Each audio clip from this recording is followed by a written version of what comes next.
Okay. This is our fuel. Lum fuel canister.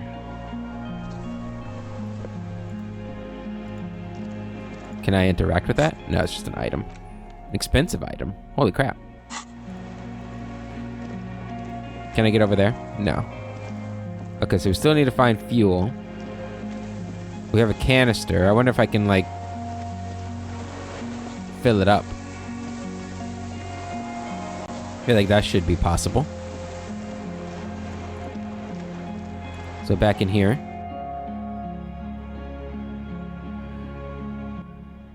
And back up here. Because we know that there was a can of fuel leaking that we might be able to use. I imagine moving an entire barrel of fuel would be pretty heavy. Pretty heavy work.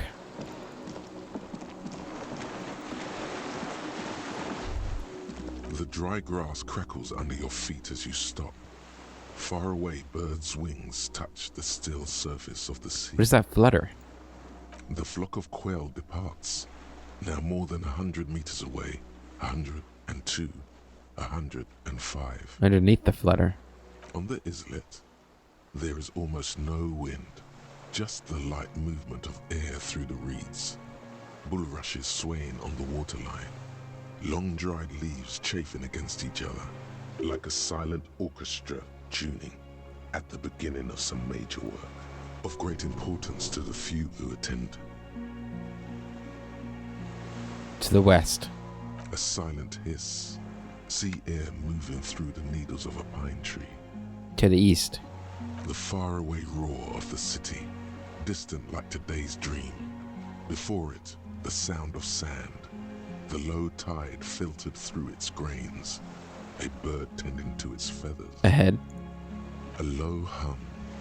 The air slowly moves through a concrete box, through its ancient slits and cracks, resonating, hollow. A big building. Beyond that, further north. Air flows out of a pillbox window. There is very little there. The air cossets flowers on a meadow. Absolute silence. Reeds motionless. Bulrushes motionless. Below the silence. Col de Mamadakwa. Kim. Yes?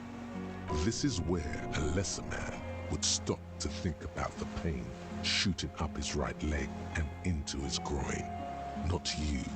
You're concentrated on how. Oh, nice. Look at that. Already seeing the benefits of putting that point in. It's pretty silent on this island. Have you noticed how quiet it is? I have.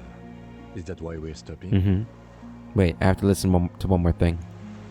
The lieutenant nods in silence. Open your eyes. Stop listening.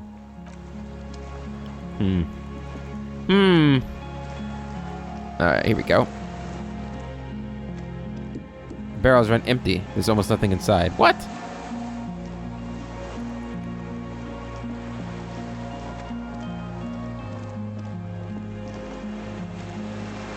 Huh. Oh. These tires are falling apart. They're at least 50 years old. Was I always allowed over here? I guess I was allowed over here, just not... Okay. Alright, well, I guess we gotta take fuel out of here since we can't... We can't get under there or anything? Okay.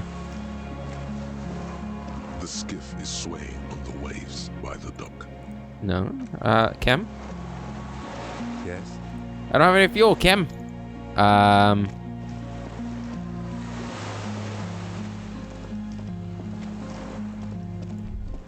Not enough fuel. You have to look elsewhere. Yeah, I know. Where?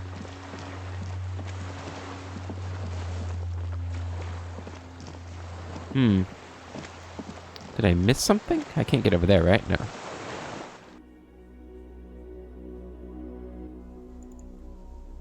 Where else could we get fuel? This old cylindrical generator waits with its fuel cap open. Makeshift The lieutenant assists you, holding the There we go. canister up to the fuel tank as you tilt. Dark brown, viscous fluid pours out, and the room fills with a chemical smell. There's a red starter switch on the side of the cylinder and a start rope on the other side.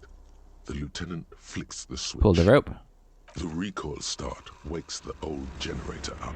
The machine sputters like an old warhorse before settling down to a rattle. That should do it. Nice. All right. Let's go down there. Open the blast doors up.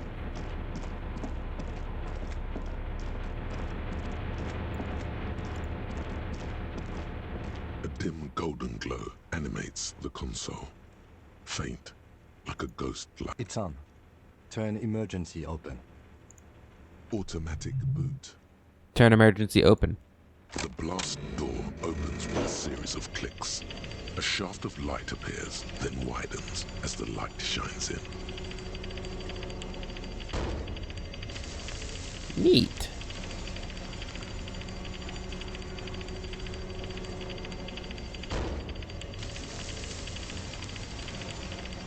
A hell of a door. Continue. A sudden wave of anxiety makes your skin crawl. After you. What's there? Point to the door. I don't know. A thin wisp of smoke rises from a charred black fire pit. The wind picks up, then dies down again. I'm scared.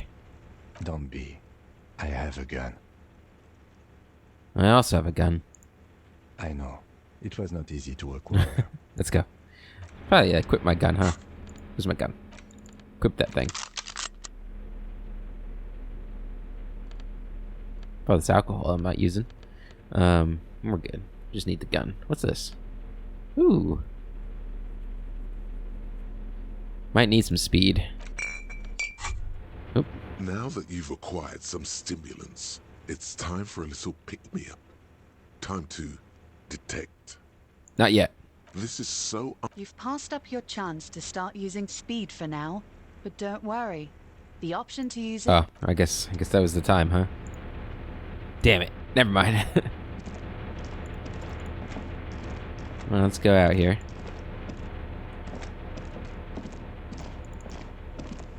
Okay, so it goes out. Guess it's the way to go. We're getting closer.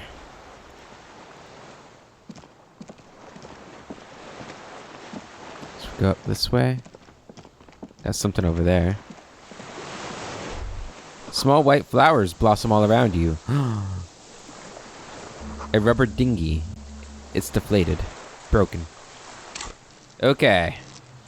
Now what are we going to spend? I think we're going to save this point for when we need it. I think that's the plan. Uh-oh. There's a person. We'll go to you in a second, buddy. Alright. Nothing else to see here. Let's talk to Fire Guy.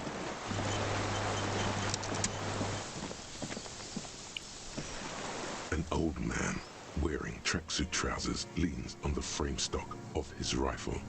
He gathers a big ball of spit in his mouth, then spits it out into the extinguished fire before him. He raises his black eyes, hooded by creased eyelids, to meet yours, unclouded by cataracts. His eyesight is sharp. He's practically tearing up from spite.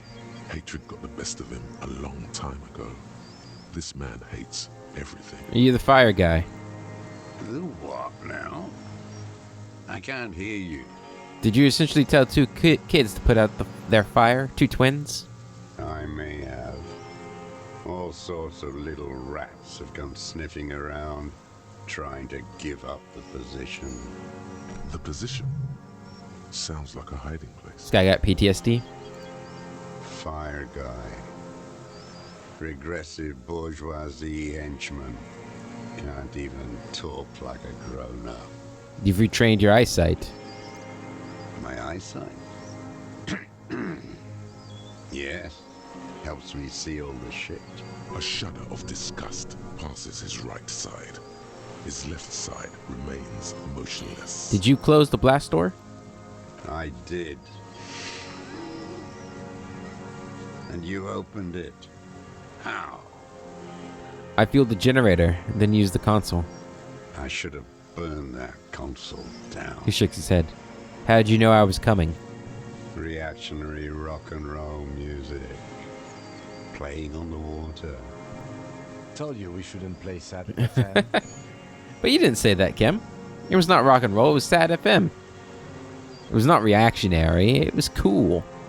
The fascists were right about rock and roll. It is degenerate.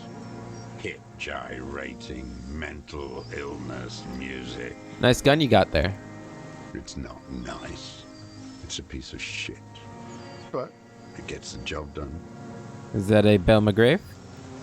It's a 3-Angong 446. A Samuran rifle. How did you get hold of one? It was sent to us by our brothers in the Sinyao commune. Military aid. He pats the rifle. If that stayed true to him, he can still make it sing.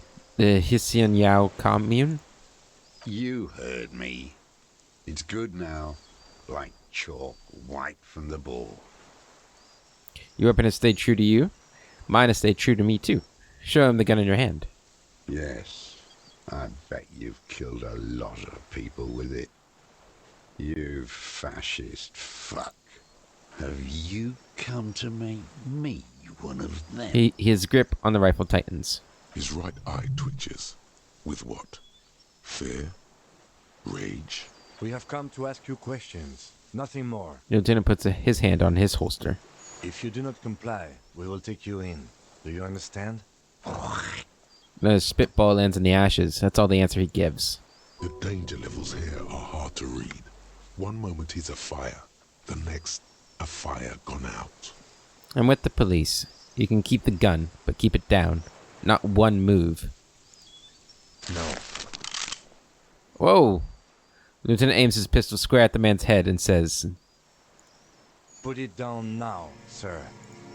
Or you're gonna blow my brains out before you question me. To hell with it. It's a walking stick anyway. It's out of bullets. The old man lays the rifle down carelessly, then looks at it lying there. Like an amputated limb in the sand. Pick up the gun lying in the sand. His gaze follows your motions. The rifle feels surprisingly light in your hand. Frame stopped and patched in places with tape and wire. Still warm from his parched hands. Not the metal. The metal is ice cold. This weapon has been modified several times. Inspect it closer. The rifle's in a shabby state, like a crutch that's seen too much travel. Hieroglyphs are embossed into the forearm, made of walnut. On the butt, you see Vespertine writing, burnt into the wood. Triangong, 4.46mm, made in Sinyao. It's as he said. No one said it has to be Belle McGrave. We were just guessing. The lieutenant does not take his eyes off the old man. From ballistics, it could easily have been a Triangong, too. It doesn't matter if it was made in Shanti.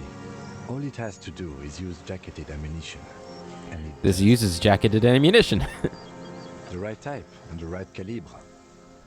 The lieutenant nods, glancing at the gun. He's liking this. The rifle has been patched and modified several times. I wonder how old it is. The old man does not answer.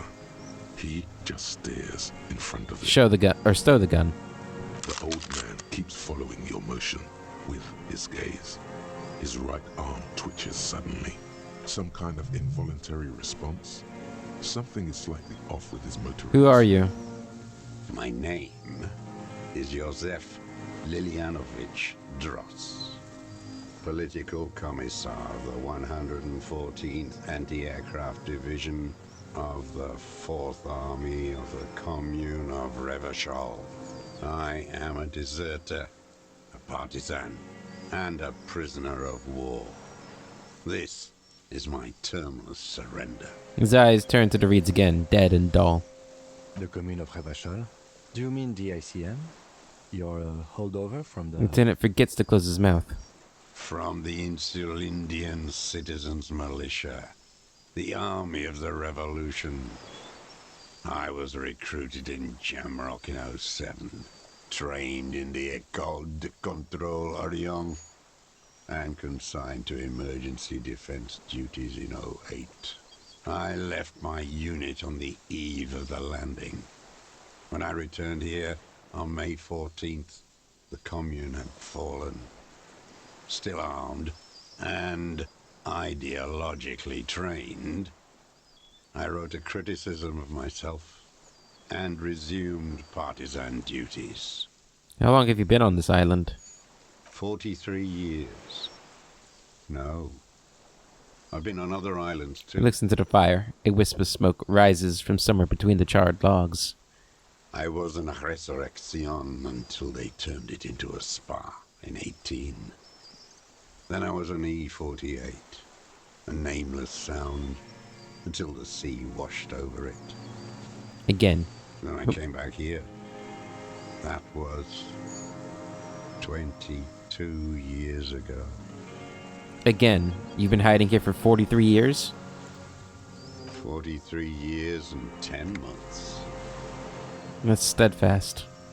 It's not how a human being should live. But I had to. I couldn't just forget. I couldn't just forget what I saw. What have you been doing during all this time? Hiding, fishing, He waiting. looks across the water. Where the afternoon grows late, on Rue de Saint-Ghislain, people walk home. Street lights will soon be lit. Further inland, the streets are alive with workers, men, women, children, street hawks and migrant laborers. The temperature is steady. Alto cumulus clouds form above Precinct 41. 2 police officers step out of the Whirling in Rags cafeteria. Satellite officer Jean-Vic Maire inspects a series of burnt black letters splashed across the plaza mosaic. Patrol officer Judith Minot points west. The fishing village. She glances at her watch. We meet in 15 minutes. It's a 10-minute walk.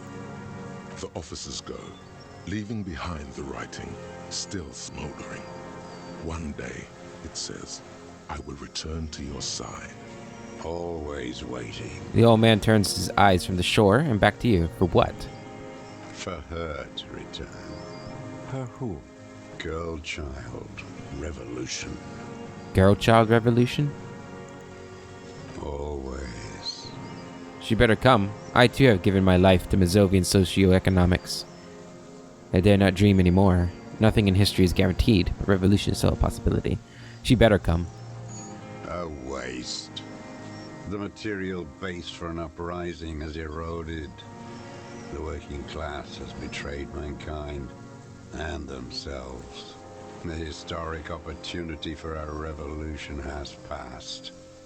It will not come back anymore, however hard I try, whatever I do. You said you deserted your unit? I was just 16 years old, 15 when I volunteered. I had a lapse of faith. And of courage, too. Lapse of faith?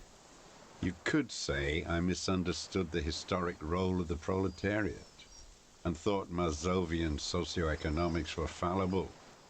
For a second, I doubted the irreducible laws of historic materialism. A second is all it For what?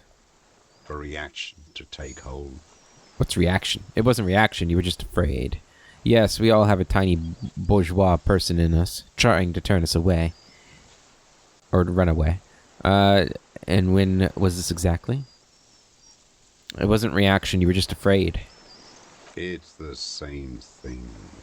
You haven't seen it. Not really. Not naked. It's impossible not to be afraid. And this was when? Lieutenant instinctively looks to his notebook, but does not take it out. May the 13th, '08. 44 years ago. The horizon was black with coalition airships. Their petroleum rose to the sky and it looked like it formed the clouds. Storm clouds. When they started shelling, it was dark magic. Dark magic. The combined might of international capital.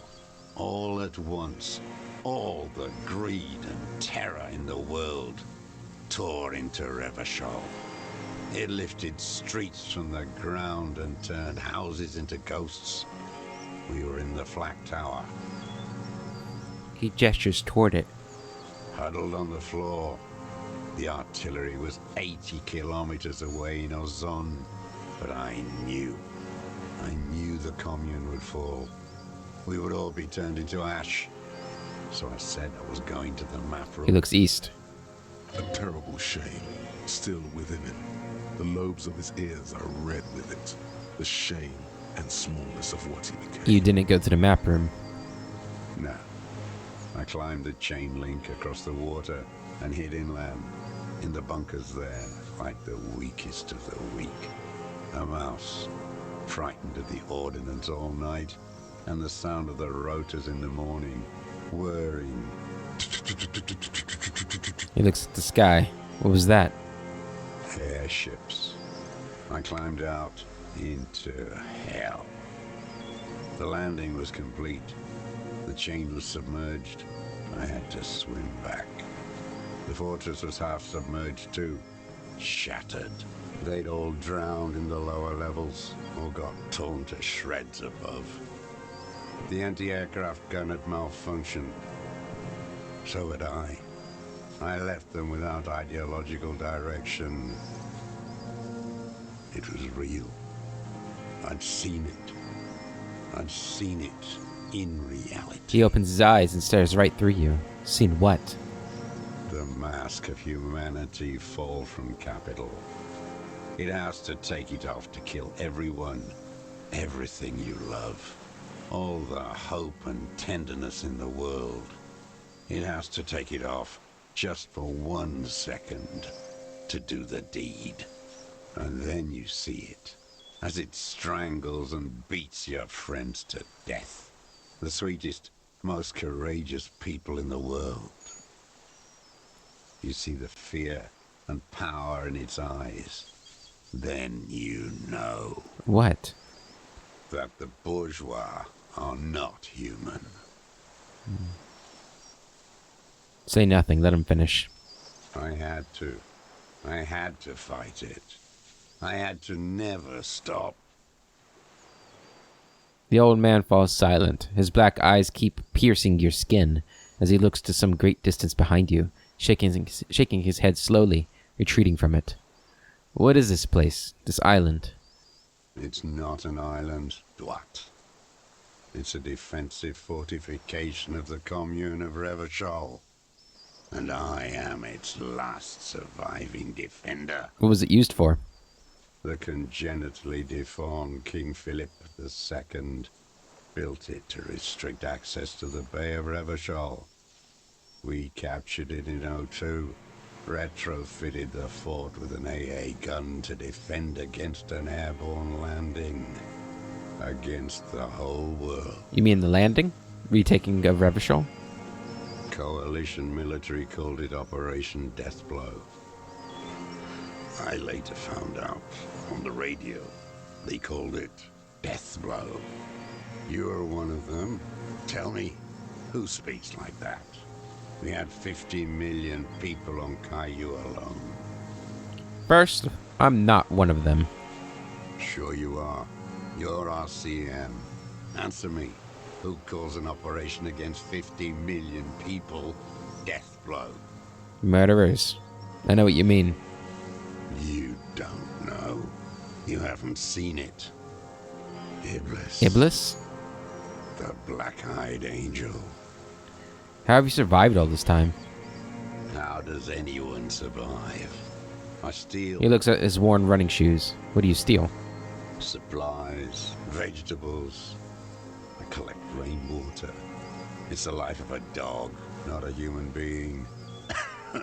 He coughs once more, and then puts his hand on his belly. How is your health, Mr. Dross? I've been throwing up blood since winter. Red, like beetroot. Been passing it in stool, too. The RCM can provide medical services. You need to be looked over. I need to die. You don't have medical facilities. You have guns. That's all they give you. Toy guns. A droll smile stretches across his mouth. We also have Druamine. We have Druamine and other opioid-based painkillers. You must be in pain. This is a serious situation. You need to be looked over, and we can do it. Yeah, we can give you some of this. I have been running out of that stuff. A light goes on in his eyes. He smacks his dry lips. There's no way he could manage the pain without them. It's safe to say he is addicted to painkillers by now. You like that Druamine, don't you? It's the little joys. A dark joke, a sunshiny day, morphine. A crooked smile appears on his face. This is a serious situation. You need to be looked over, and we can do it. There's nothing to look over. The triage is in, and it's black. Administer morphine. Moribund. How have you coped mentally? I haven't. I have holes in my brain. Years missing. Others filled with pain only. A decade His of... eyes roll back into his skull and back. I don't even know what. Inferno? Not appreciatively. I also live in hell. At least you know it. The traders of this city turned the lights back on in the 30s, after the fighting stopped. Ruins, glittering in the dark like a fucking merry-go-round. Could you, I don't know, put some wood on that fire? It's getting kind of cold out here. It's disgusting. He looks down at his shoes, his face parched from the sun and the wind. There's a wince of pain in there somewhere. Are they not heartbroken? How could they have moved on? How have you concealed yourself all these years? It was hard in the Thames. I didn't have partisan training. They were searching for stragglers, those bloodhounds. Floodlights on the water at night. There were posters, campaigns. We communards still hoped, and they needed to snuff that hope out. The East capitulated. Martinez and Cold City were turned to dust. But Jamrock, Forburg, even Coron, and Boogie Street, of course. Those fucking kips had Marsov coursing through their veins. And others too. Some cordons of Revachol was still fighting. There were cells. I tried to contact them. Soon they all went silent. The frequencies dead. How'd you get between here and the mainland? At night, I used a dinghy. I only went after dark then. When I got to the city, I stayed underground. Patrols, you lot, the commons too. They'd started snitching. In the city, you move underground? From bunker to bunker. Not anymore. No one cares now. I don't even have to hide. They think I'm another antisocial vagrant. I could walk straight into that town if I wanted. I just... He falls silent, his gaze fixed on the shacks huddled together across the water. Why don't you just walk... These look all grayed out, don't they? I don't know. Why don't you just walk there? I don't want to. They're all traitors. Pigs, rabbits, and dogs. Men without ideals are only animals. He does not want to see life moving on. People forgetting, drinking, laughing. The weapons cache under St. Ghislaine 22B. Point to it. In the basement. Have you been there? So you finally found it. There must have been a small squadron's worth of arms in there. Elmer Graves, right? They were damaged beyond use. I know. So you've been there? Sleeping. Some nights. Ammo scrounging on others. Those McGraves were shit, even before they corroded. Some had bullets in the chamber, however. Wait, how did he get down there? How'd you get across? How'd you get access to the building? It's locked. At least now it is. I didn't have to. Came in through the storm drains. Storm drains? There used to be a system that connected the bunkers, tunnels and such, under the church and everywhere. Most of them are gone now. Collapsed. Just bricks. All the old infrastructure has... There's a small bunker under the Feld building. Have you stayed there? The propaganda bunker. I used to, but not anymore. Propaganda bunker? They stored leaflets there. Broadcasting equipment, too. Made broadcasts, I think. Propaganda officers. I buried them with their leaflets. They killed themselves. 2 young boys. Killed themselves? A lot of our boys did. I spent some winters there. Never liked it. Kept thinking of them. No need to go underground anymore. It's better in the ruins, on the ground. One more question. Do you smoke cigarettes? I do. Ever smoke them on the mainland? Point to Land's End. They're good. Plenty of tar. I like that boy on the pack, too. Reminds me of the last century. Tell me another thing. The old man looks across the water at the city, the ruins, the motorways rising above it. You said this is your termless surrender?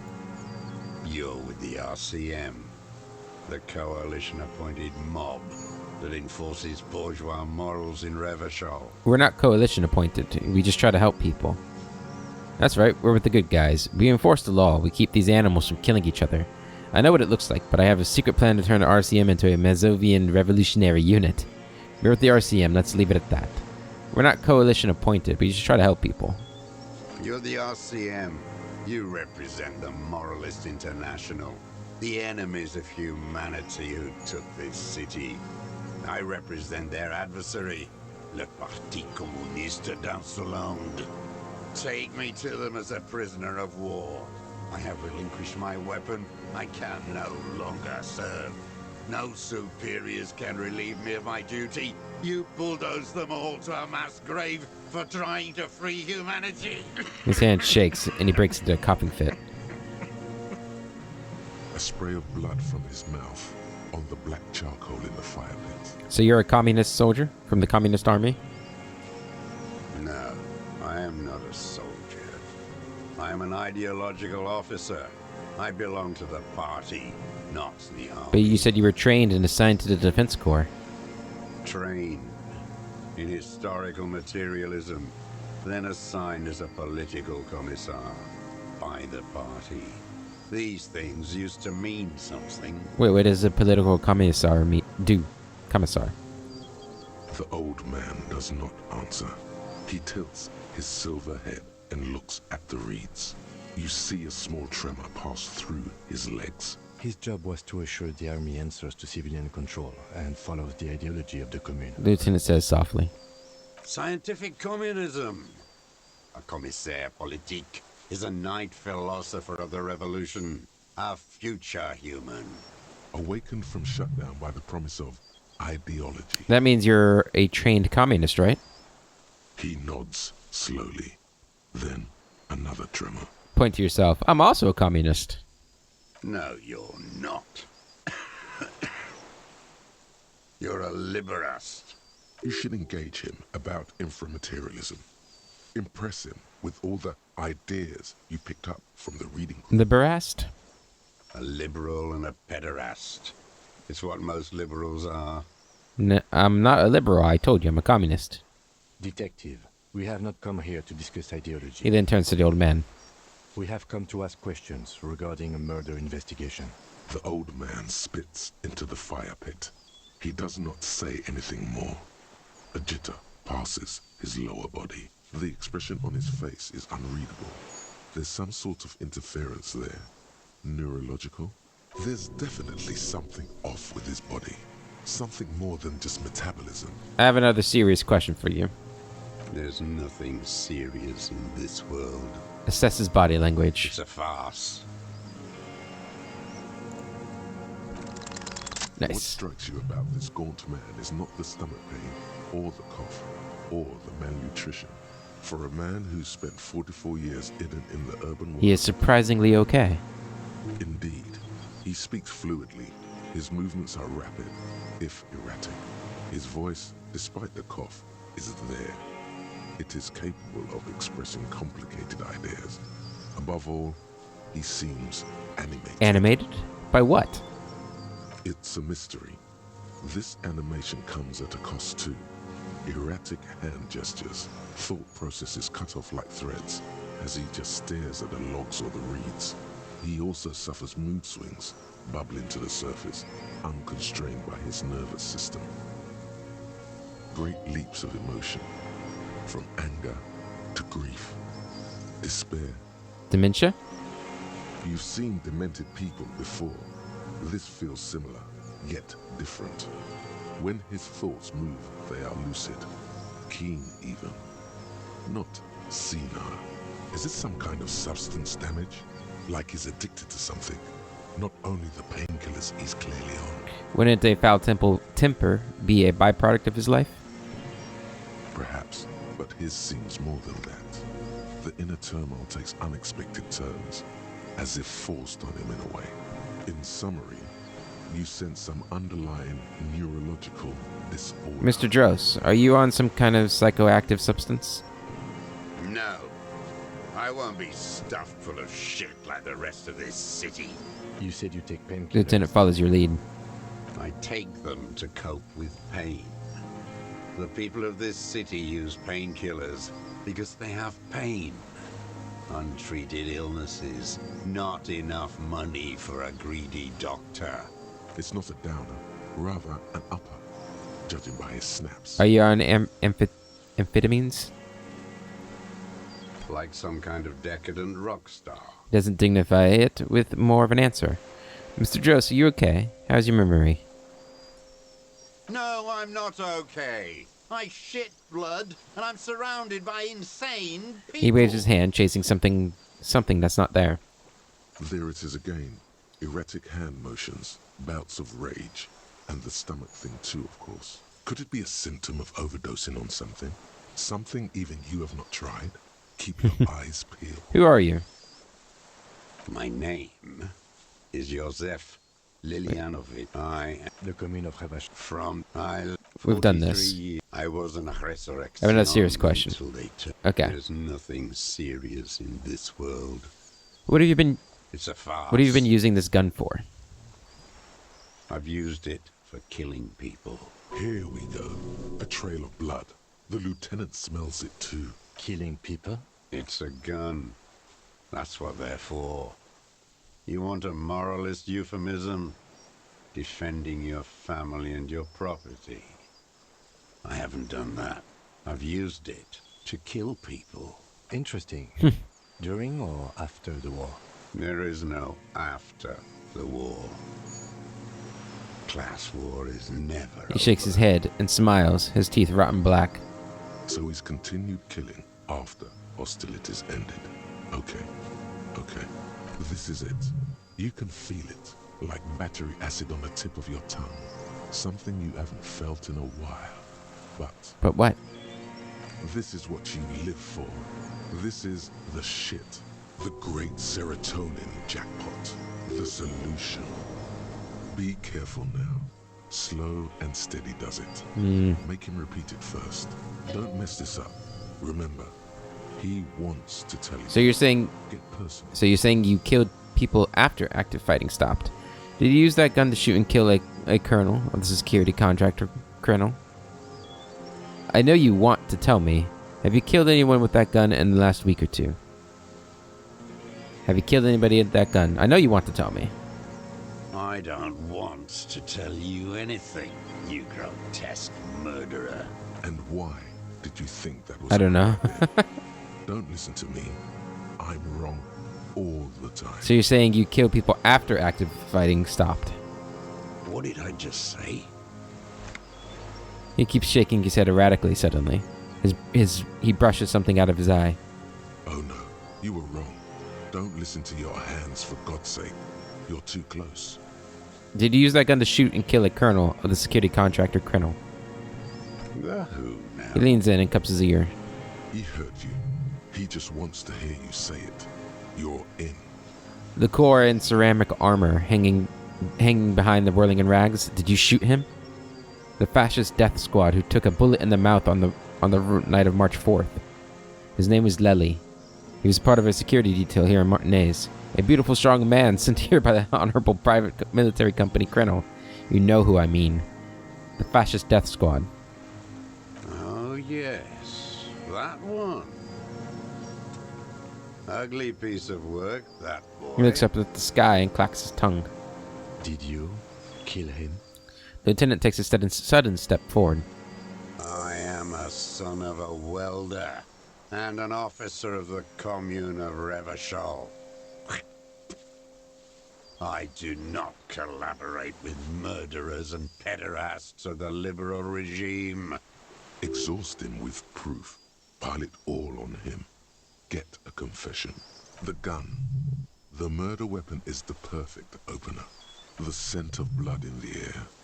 But what else? There was something you can't remember. I don't need your cooperation. I've got this. Show him the Triangong 446. We've done the ballistics. Point to the tower. The shot came from this island. You're a communist. I talked to the dead man. He told me communism killed him.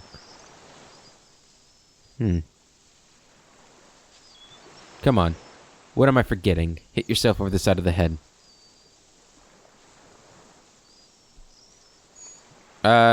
We've got the gun. Not a lot of guns around that use military-grade ammunition, are there? It's a real gun. Not like your little musketeer pistol. I've seen you prance around with that. Jumping hoops for the liberals. You look like imbeciles. Why don't you ask them to give you real weapons? Going against automatic rifles with these toy guns. Of course you got those boys killed. Damn, he saw you. He's watched it happen. So he saw you. Okay. So what? Don't let it divert you. Stop changing the subject. We have the murder weapon. You know what? You're right. I'm convinced this made the shot. Should we call it? Dramatically ask, you think we have the murder weapon? 4.46 jacketed ammunition, modified for range. We have it. I'm calling it. We have the murder weapon. Good. Level up.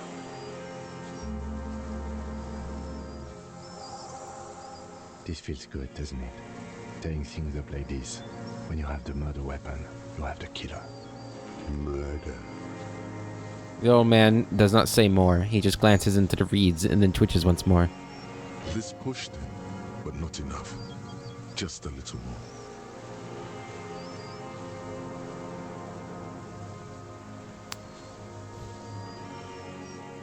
You're a communist. I talked to the dead man. He told me communism killed him. Stupid twat. He scoffs. The lieutenant looks at you with worry in his eyes. Not this, he seems to say. Anything but this. It was intuition. Had he spoken, he would have said communists killed him. Intuition is an aberrant psychologism. It reeks of crypto-fascism. The parasite class use intuition to justify their rank in life. It's all just palmistry and magic, Earl creatures. Your brain is rotting from the radio waves. He looks at the air, then turns to the lieutenant. He does not answer the provocation. It does not look like he thinks this approach worked. Yeah, this just did nothing. But still, somehow you knew it was a communist. How? Perhaps you suspected it before you took the case. But this did nothing. Was it supposed to? Actually, I'm beginning to think he's right, and this is just crypto-fascism. I will look deeper then. The inland sea is dark, vast, and on the surface. Turn back to him. meaningless. Standing there, slack-jawed, brain festering. We've done the ballistics. Point to the tower. The shot came from this island. I saw you poking around there, looking for evidence. You're damn diligent when it comes to dead fascies. Did you like the view? A jitter passes him. You had direct visibility. There are embrasures in the concrete, specifically meant for a top follower to use. And you had a long-range rifle in your The possession. lieutenant softens his voice. You have been here a long time, Mr. Dross. Too long. You need medical aid. I'm ready to die. I've done my part. It's the best uninterrupted line of sight into that window in all of Martinez.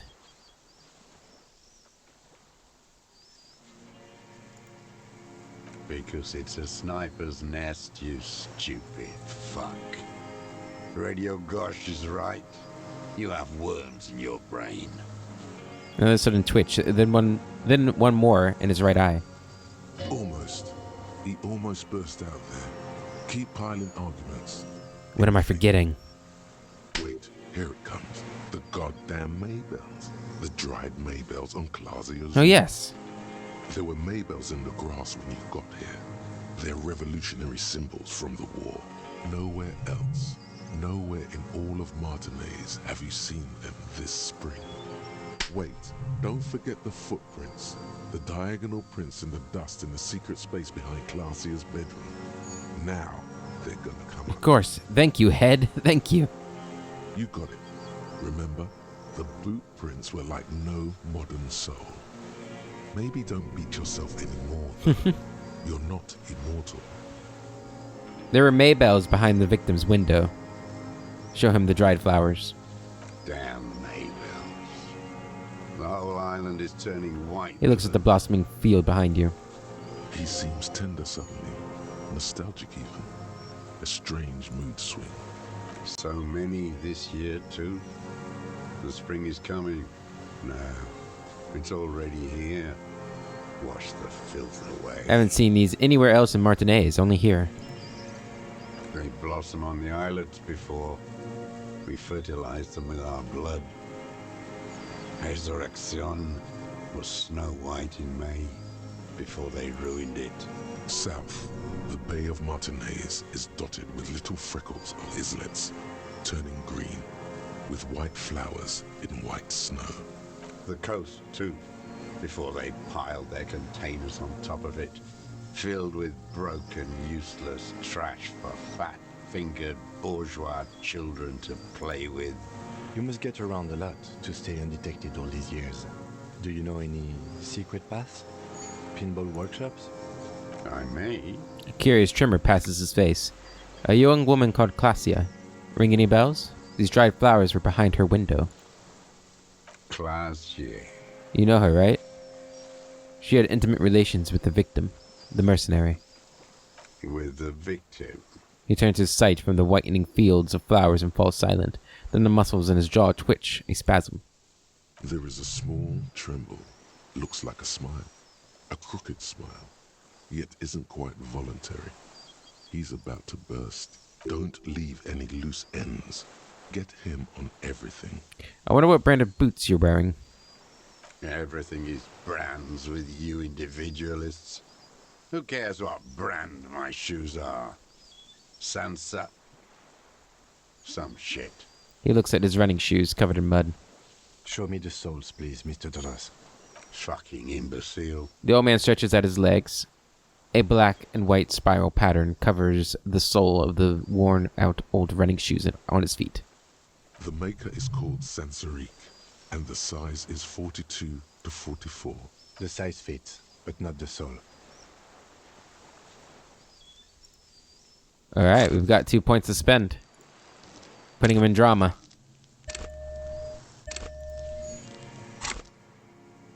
That helped. Yeah. He doesn't have to be wearing them right People now. change shoes. It doesn't mean you weren't there. Near the room the victim died in, sneaking around. Racking those brains, are you? He squints at you. Desperate to report something back to your masters? They must have really loved that dead. He squints at you, black pearls gleaming with hatred. The lieutenant gives you a quick sideways glance and nods to acknowledge. The prints were his. You can see it in those eyes. He can't keep them from flickering. looking for something. The old man stares at his own prints in the ash around the fire. Silent suddenly, some strange process within him. A gush of wind. Seagulls in the distance. You know who he was. A coalition-trained murderer. Armored and armed. He wasn't human. The blunt end of a hammer. Dripping with blood.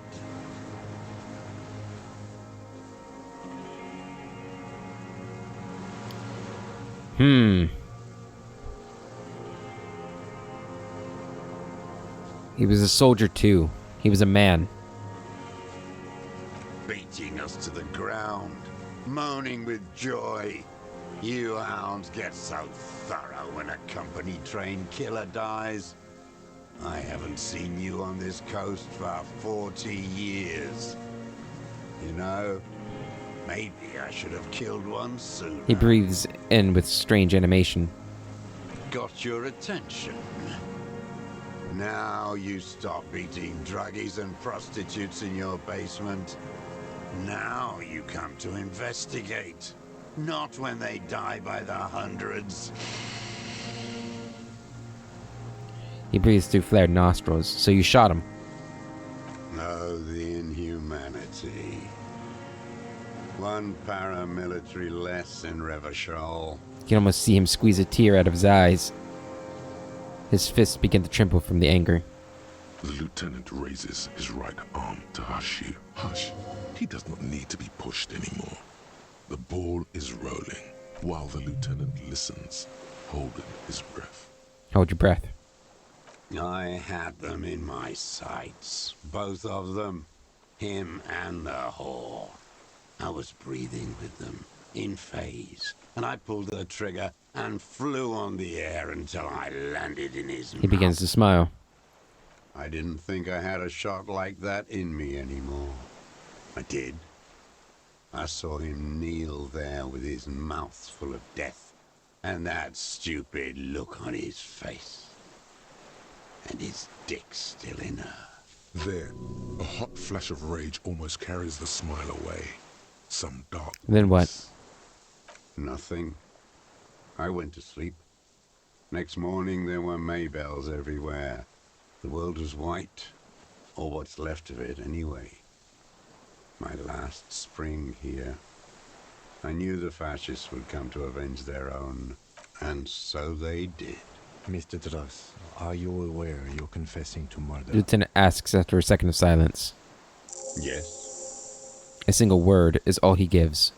And you were looking at them, the victim and a young woman, having sex, through the scope of your rifle that night, before you shot him? The lieutenant takes out his notebook slowly, very slowly.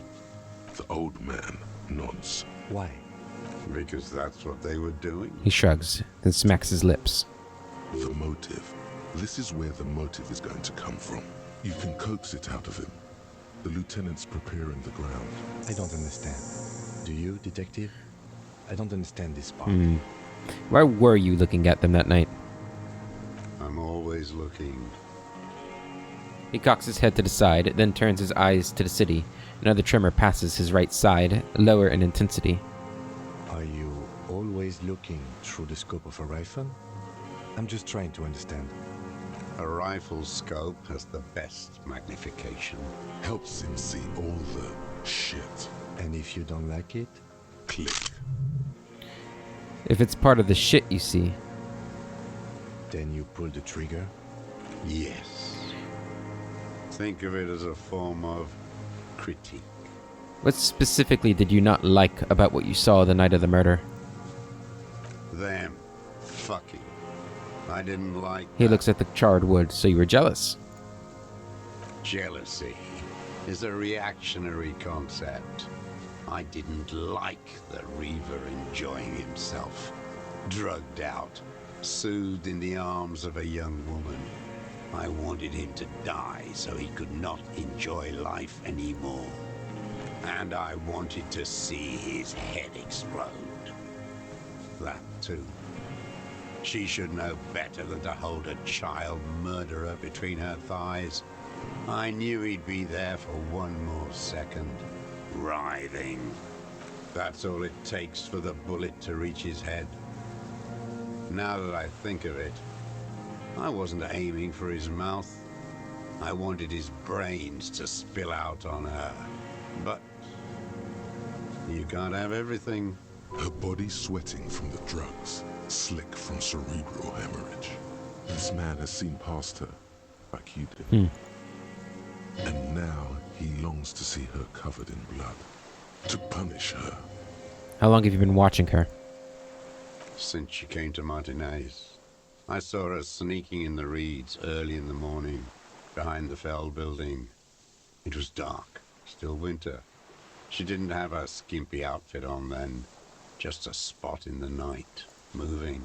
Past the Fell building on the coast? What was she doing there? Hiding something in the water. She had a fag after she'd done it. I was up in the ruins there. She couldn't see me, but I could see her, smoking. She was nervous, but not scared. And beautiful. And beautiful. That, He nods. How could you see what she looked like? You said it was dark. the sun came up. Her hair was like cobwebs. She smoked more fags and snorted a line of whatever shit she was on, right there. She needed it, just to move. What do you think she hid there? Her passport and tickets to Villiers. And from there to Cachet. This is the hidden buoy she told us about. You looked into it. After she was He nods. gone. Did you keep what was in it? When we found the submersible, it was empty. No. Why would I do that? I didn't need tickets to Villiers. I'd put them back. If I wanted to extort someone, I'd do that. Are you sure? Why would I need that trash? I'm not going to He Villiers. looks at the reeds, confused. There it is again. The strange neurological state he sometimes... Moving on, did you continue to watch? Did you continue watching her after this? I did. She had a face like an archipelago with those birthmarks, and a body hard and lean and bruised all over, black and yellow. I could see she's taken a beating. I could see who she was, too. A spook, on the run. Revachol's the cloaca of capital now. All the bagmen and arms dealers end up here to do drugs and have sex like animals. You could tell she was a spook from the documents? She had different color hair on the photo, and glasses. Forged. Some sordid bourgeois affair. I've heard about this kind of thing on the radio. How'd you see all this? The bruises that she was beaten. I'm not blind, am I? He shakes his head, his silver head. How does he know about those minute details about her body? It quickly comes to you. The bruises on her body. Any chance you've seen them through a hole in a wall? Oh, yes. Cutting those drugs of hers into little lines with a knife. Masturbating. Everything in him fills with impossible longing, all at once. Did you make that hole? With a clip point knife. Good for listening in, too. For hearing the moaning and the snoring. Ever seen her through a window on a roof? Like that, too. Yes. Bending like a bow against the glass. You've been through the secret route behind the whirling in rags. Those were your footsteps there. You just changed your shoes. I've been through all of Martinez. Every nook and And that cranny. too. Yes, that too. The things they did in that little room. What she'd do to feel good. Funny the way light works. You turn it on inside, and it gets so dark out, you can't see a man looking in. I learned that in the 20s, when they were still hunting me. I've seen people do some shit, but... He keeps shaking his head. You hear the familiar scribble of the lieutenant's pen. A quick glance at you. One more loose end down. We're doing this, detective. How did you get in there? The hidden pinball workshop. I can just walk in there now after a good wash. I told you, they think I'm an antisocial. Closing hour is a good time. The kitchen's empty. You had to open the steel door in the kitchen? How? I got that open a long time ago. Some bourgeois game merchant lived there. I don't know, 15 years ago. He left spare keys all over, and I took one. Then I saw her turn the light on one night in my scope. He points to the whirling rags. Andy found use for it. A spare key, like the one hanging behind the Union Box window. You wanted to punish her, so you killed him? She practically breastfed that man. You wouldn't believe the things she let him do. He shakes to his her. head and stares at the ashes. While he stands here and rots. You saw through her. So did I. You're delusional. There's nothing to see in the soul of the bourgeois woman. It's the same as the surface. Sick hedonism and desperation. I'm not like that. I don't think like that. No one gives a shit what you think. You and your cronies kill 10 working-class men a day. I've heard the statistics on Channel 8. You had feelings for that woman. There's nothing to hold on to. Only this. It's not enough. The coals of his eyes glisten suddenly, like stones dripping with water. Is he crying? Man needs to feel something else. In this fight, it helps if you have your eye on something there. It's weakness, I know. There have been others? Yes, over the years. It's not unproletarian to feel something. Was that why you left the dried flowers behind her window? No. He starts to shake his head again. A sunflower on a withered stalk. Why then? I don't really know. I was there one night and she was crying, like a child, in the corner of our room on the floor. Like she does something. When was this? The day after I killed You him. brought her Maybells? Yes. I don't know why I do the things I do anymore. You wanted to console her.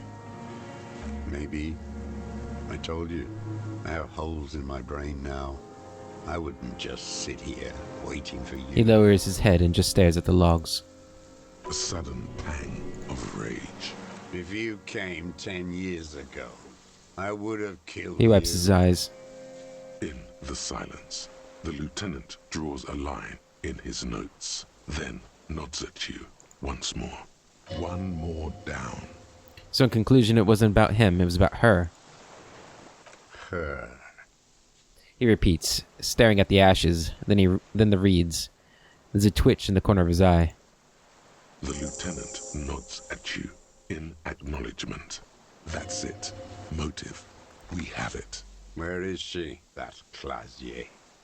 I haven't seen her there for days. She got away. We don't know where she is. She got away, but she let us here first. She figured out someone was watching her from the seafort. Not at liberty to say. I know she's gone.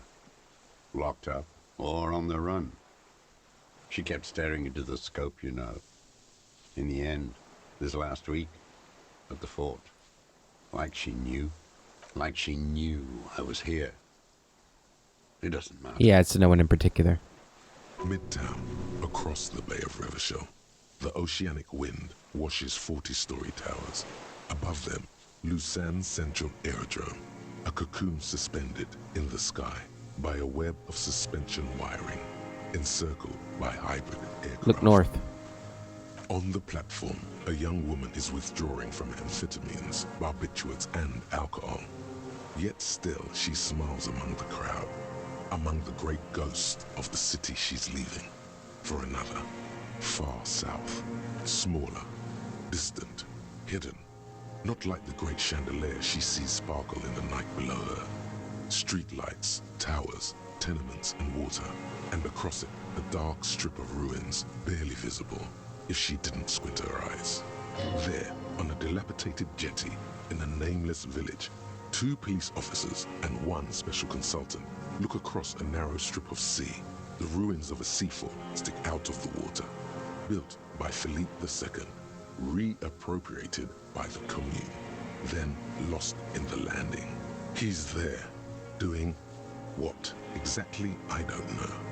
Satellite Officer Vitmer points at the ruins, behind that anti-aircraft something. That's why we can't see him. Special Consultant Heidelstam is optimistic.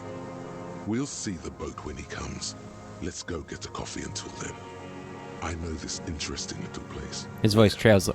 His voice trails off as the three walk down the jetty. I don't know why I thought he wasn't going to read that part. As the men go, Patrol Officer Minnow looks back over her shoulder at the crumbling fortification like a rotten tooth rising out of the water.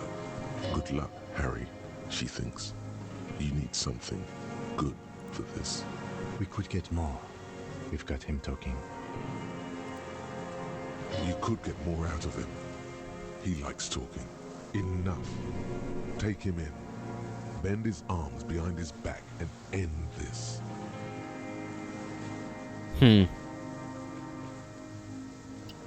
Been looking at anything else you haven't liked?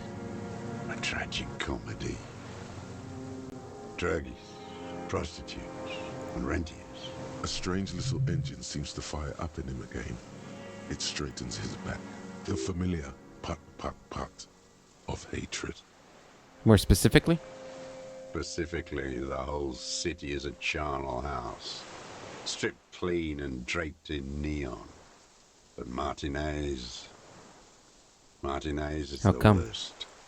Because of the racists. Everyone is a racist in Martinez. It's their favorite thing to do in the whole world. Listening to race-themed radio shows. In the ruins. In their He points in then. Pumped full of steroids and Radio Revachol 92. Race this, race that. It's all sanctioned by that Social Democratic Union and the farce of a Social Democrat who runs Mr. it. Clare? Yes, the fly larva in his container. He let some nihilistic advertising yuppies erect a statue of Philippe III, a syphilitic murderer, on the town square, to spit on the working Anything more? class. Not since the serfs of ancient Pericarnassus has history produced a more inert social class than the Martinez proletariat. The rest of Revachol at least pretends to rebuild. These people still live in ruins, in tents, like animals, like those boom-boom morons on the ice. A pity they didn't drown in that tent of theirs. He keeps shaking his head with sorrow for the sight he missed. That's all? The worst of them is the blood-drenched Sucrion on her yacht, licking her lips. The old whore's gone now. Her gun-toting porcelain men are dead. So, actually, no. The worst is that old cock parading around in his uniform, throwing balls all day. It's not enough that the racists and liberals are dancing on our graves. The old loyalist ghouls still parade the ruins too. Every morning he's there, while the parasites he fought to protect are off in Ozon, or Quayamoran, or some other island they built their palaces on, feeding on drugs and having sex with their own children. Say nothing. That's all the rich really want.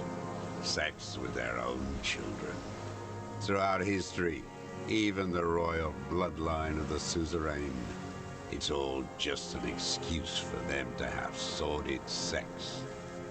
At least that old cunt Frisell is now dead. Now, I have some questions about this. We did good when we pushed him under the horse car. Until, in the 30s, those disco whores. He breathes in, his breath heavy with hatred. He cannot make out a single word. The disco whores are too much. Hatred shuts down his brain's language center, leaving only a nonsensical sputter. There was something about a statue and nihilistic advertising agency people. Might be worth investigating. Boom boom morons on thin ice. Going under. Those are the tent. Those are the tent kids. Disco horse? Horse. Is all he says. Even that word has to be pushed through his teeth with great force. The rage seized too hard. There's something about the statue on the roundabout and syphilis? Syphilis is a disease Philip III contracted in a whorehouse. The statue is an abomination. Abomination? The bacteria entered his brain and made him squander trillions on sparkling wine, cocainum, and monuments of himself. His son, Philip IV, the insane, contracted syphilis in the womb. Breathes in with a wheeze of hatred. And he still went on to govern Revachol for 25 years. We lost 2 million lives toppling that mode of government. And those grotesque statues, too. Hundreds But of it's still them. there. What a keen remark. Yes, it is, isn't it? It's still there. Do you know why? Because cynical advertising yuppies erected a deconstructed version of it? That's right. Some advertising cockroaches erected a cynical deconstruction of it. We tore it down with honest working-class plastic explosives. And there it is. He shakes his head in again. disgust. Art is a bourgeois establishment. It's an affront to humanity. Every gallery should be bulldozed, and the artists should all be given 30 years of hard labor in Yekokata. Wait, the bullet hole in Philippe's heart. The statue had been shot. That was him. It was you. You shot the statue. There was a bullet hole in his heart. I did. A needless, sentimental gesture. I should have spared the bullet for a deformed monster of liberal capitalism. Shameful, really. Yes, shameful.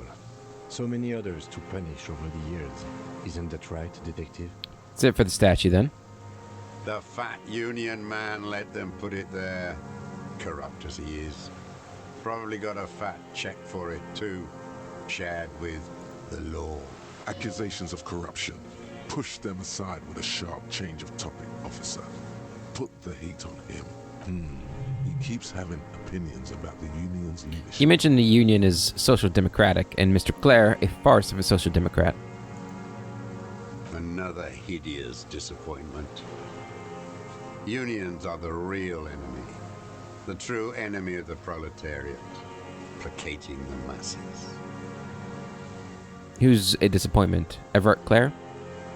That deformed toad? I wouldn't expect him to wipe his own ass. I mean, the brains of the operation. The smart one. Edgar. You mean Edgar, Everett's brother.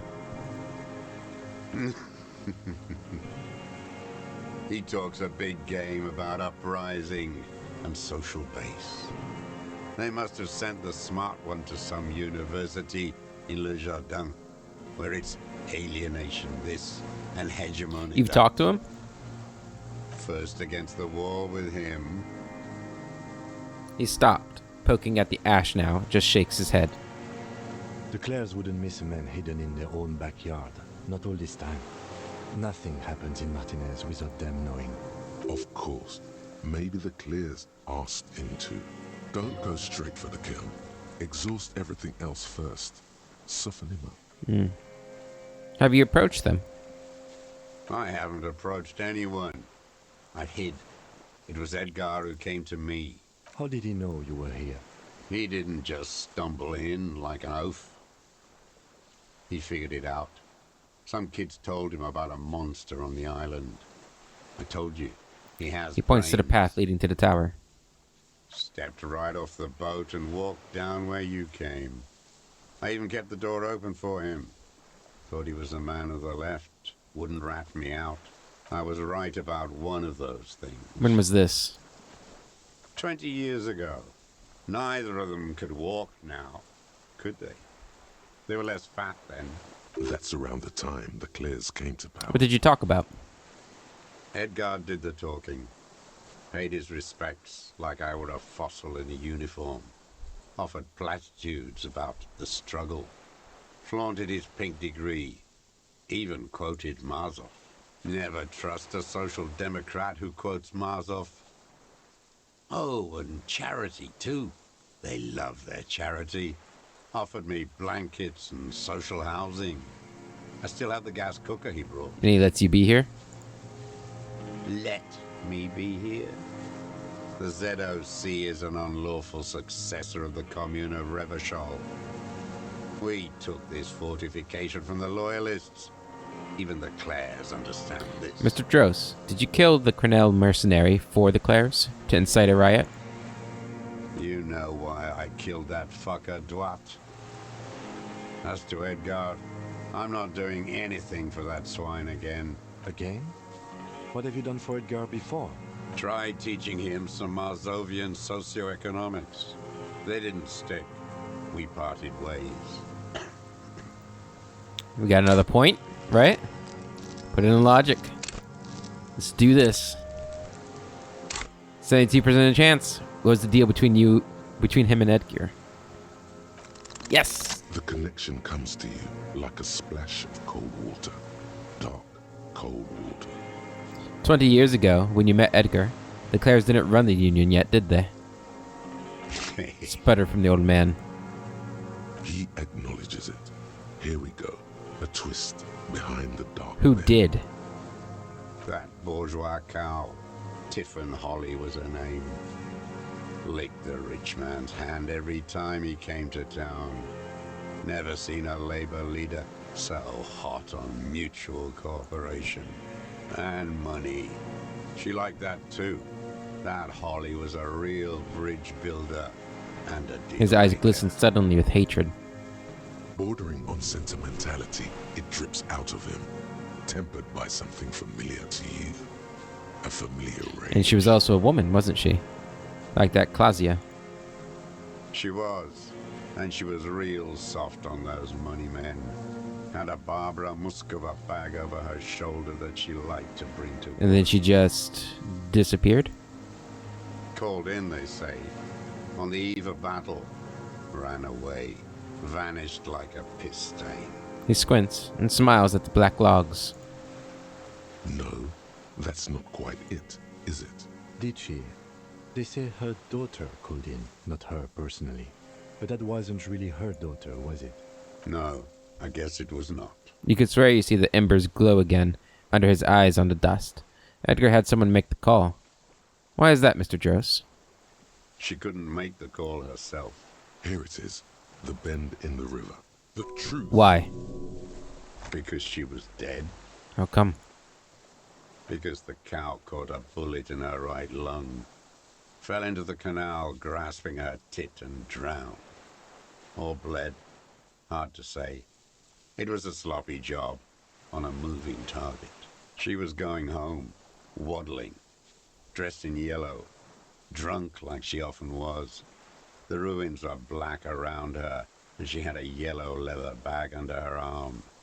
She tried to cross the canal, heading home to Grand Couronne or Betancourt, someplace like that, where they build those new bâtiments for the people who flourish in the hell around her. And the It was you. Make a motion, like shooting a rifle. It was someone. Someone shot her. His eyes grow cold suddenly. Or maybe she just fell. I get these violent ideations. My memory is filled with holes, especially the 30s. All I know is... Another big spike of rage. Different from the one he has for her.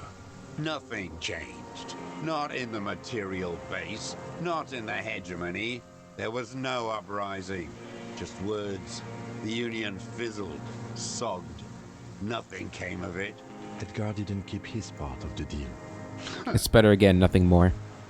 If you were to testify to this, give the RCM something on Edgar, you could walk.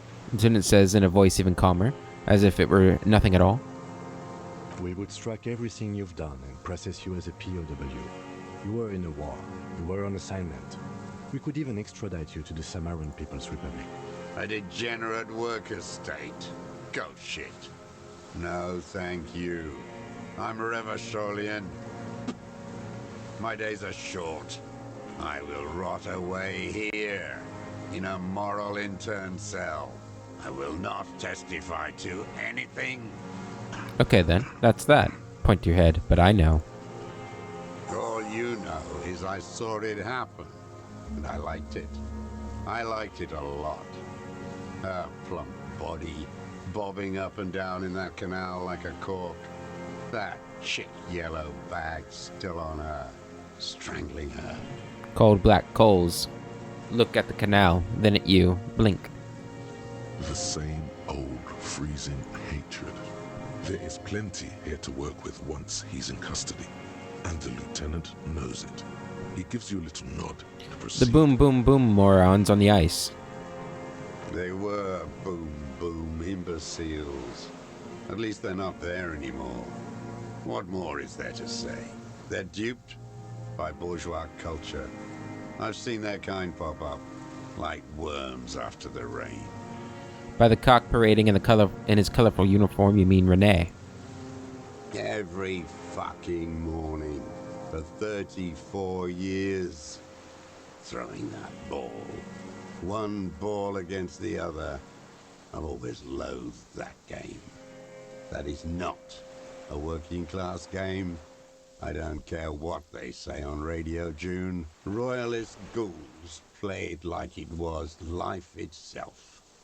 Click, clack across the water each day. And that uniform, like a parrot plumage. I won't even mention that he's a traitor to his race. A petanque maniac race traitor. No, I don't know about that. I remember him. I remember him from La Noce. Not him, personally. His make and model. There were tens of thousands of them. I thought we took them all out before the liberals came to their rescue. We missed one, that one. With his shaky finger, he points to the city, toward the crater near the plaza, where a lonely pine tree stands. There doesn't seem to be a single person under the pine today. Not even There's no one Gaston there. alone. There's no one there. Fat and plump, like a pheasant. Just begging to be popped off. Please, Mr. Truss. A grin stretches across his face and he says very softly, He whispers with such predatory hunger. It borders on longing. "You'd like to kill him."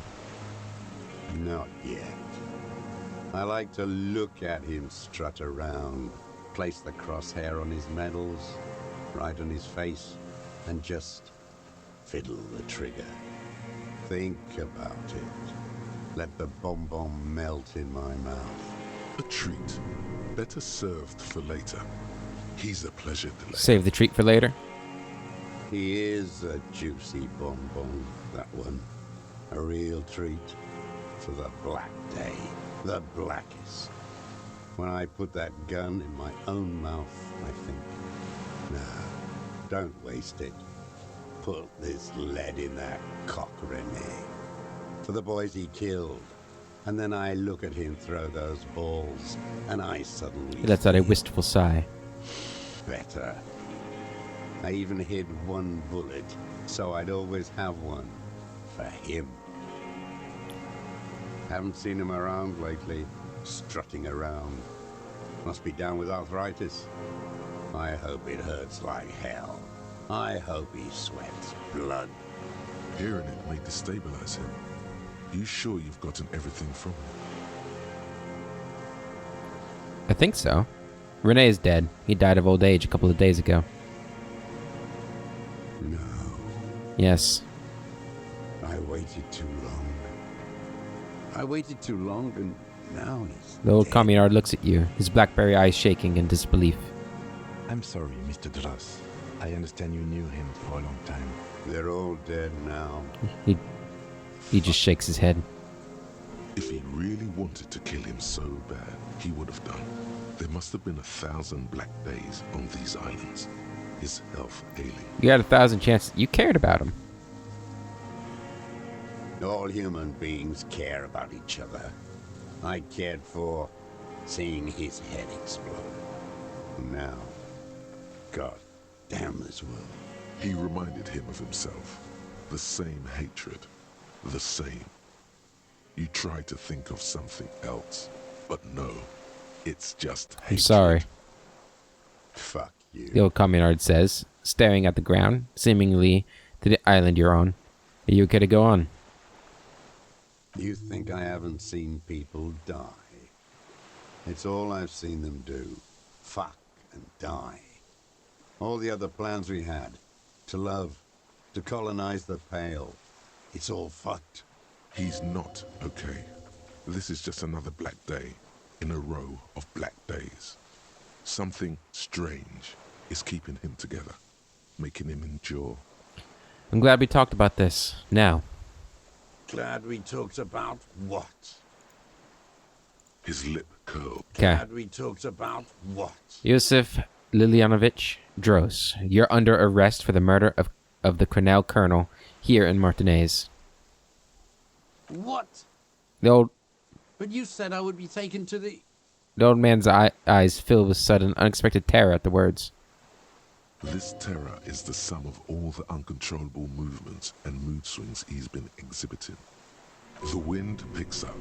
The silence on the water is broken all around you. Little shivers of waves appear. The lieutenant continues, like an incantation. Your Wayfarer rights have been suspended. Information provided to the officers on the scene will be used against you by the prosecution. You will be given legal counsel within 1 week and must face court in 44 days. Do you understand? Do you understand? But... Kim, he's afraid. No, I don't want to. I have to stay here. He looks at the reeds, eyes submerged in growing terror. He's sweating. Beads are forming on his forehead. Pupils are dilated too. Eyes getting blacker and blacker. Your confirmation is not required, sir. Now on to the boat.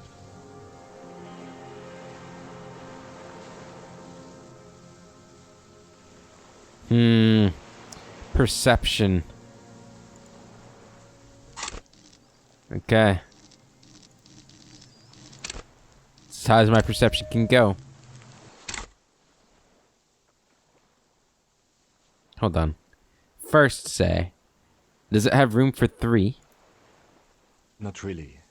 We could escort him to the pier, then either one of us can take him inland while the other stays here. But then, who watches him while you're coming back here? Who watches him there while I come back for you? you come back for me? How about I go and send a boat back for you? What is this? He looks around with strange desperation. This is a fucking farce. I can't. Lillian, you could ask her maybe. Maybe I can just ask that nitpicker to watch him? This is no harmless. The lieutenant old shakes man. his head. This fucking world. This world.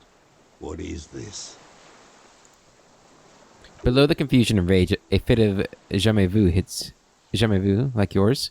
The thought passes. More pressing matters take its place. No, listen. Listen now.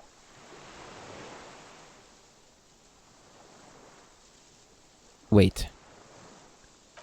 Fuck! You thought you heard something, but it's just the reeds. Maybe we could all fit in there. We could all fit in the little boat?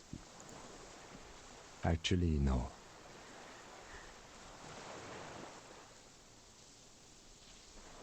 You could come back for me once you've taken him to the precinct. No, it would take a whole day on this island. You go and transport the prisoner. I'll be here. I can escort him to the pier with you. No need to be polite, I'll do it. This world? What are you talking about? Is this...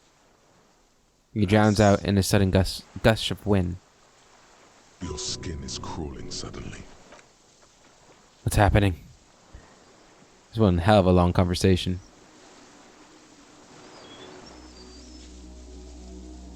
What the hell?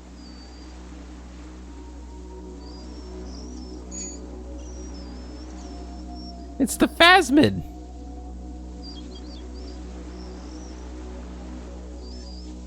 A delicate tangle of arms and legs unfolds from the reeds, limb by limb, to then just stand there, moving its scythe-like arms in ghostly silence. Blink. It's still there, an unfolding mechanism of reed-like kiting, hovering in place. What is that? Point to it. What are you talking about? The old man looks at the reeds, then at you. The giant stick insect. There's nothing there. He looks confused. The stick insect is over 3 meters tall. It looks straight at you with its tiny pinprick eyes and its grotesquely small head. You feel your legs shaking under you and your gun hand rise instinctively. There is. I see it. Tell me what you see, damn it. I can't make out one small thing in Kim, can you see it? I can see it. 4 simple words, thank God. If you can see, then you're not insane. But that means it's really there, spinning slowly, in absolute silence. Its limbs long and slender. Be very, very careful. The lieutenant whispers, then takes a step toward the giant anthropod. Now that you've acquired What is going on? stimulants, it's time for a little pick-me-up. Time to detect. I think it's time, yeah. You raise the peptide bottle, press one nostril closed, and inhale furiously with the other. The rush is almost Good to have you immediate. back, Officer Mega It Cop. tastes bitter and caustic, and stings a bit inside The world your has been nose. waiting. Now the taste is slowly receding into your throat. The rush is growing in intensity, your little heart pounding like a bird in a cage. A sweat breaks out across your brow. Your jaw clenches.